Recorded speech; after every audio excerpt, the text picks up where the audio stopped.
In many schools and education programs, factors and multiples are usually introduced as new concepts. Students are trained to use multiplication tables to determine the factors and multiples of a given number. But most of them don't really understand how multiplication tables are related to either factors or multiples. Learning aids can be very powerful in visualizing these ideas and their connections to other concepts.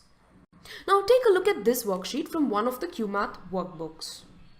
Here students first get familiar with the idea of repeated addition, which they can of course easily connect to multiplication and eventually relate it to a new concept, multiples. So students gradually advance from a known concept that they are familiar with to an unknown concept by making a strong connection between the two. And not just that, they develop a better understanding of the concept by being able to visualize it. On a visual model like the number line, students can literally see successive jumps as adding a number repeatedly. This number is represented as the jump size, and the numbers we land on represents multiples. Through this, students are able to visualize that the jump size and the number of jumps become the factors of the multiple. So almost from the beginning, Cuemath students see the connection between factors and multiples. Visual learning becomes much more powerful when it's demonstrated physically, that is using learning aids. With fraction rods that are part of your math box, students are able to explore and play around with new concepts by touch and feel. This makes any new concept less intimidating.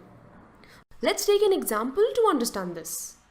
A concrete representation of the number line could be to use fraction rods. Jump sizes can be represented using rods of that length. The number of jumps can be represented by the number of rods we could use, and they can be arranged linearly to depict the number line in this way.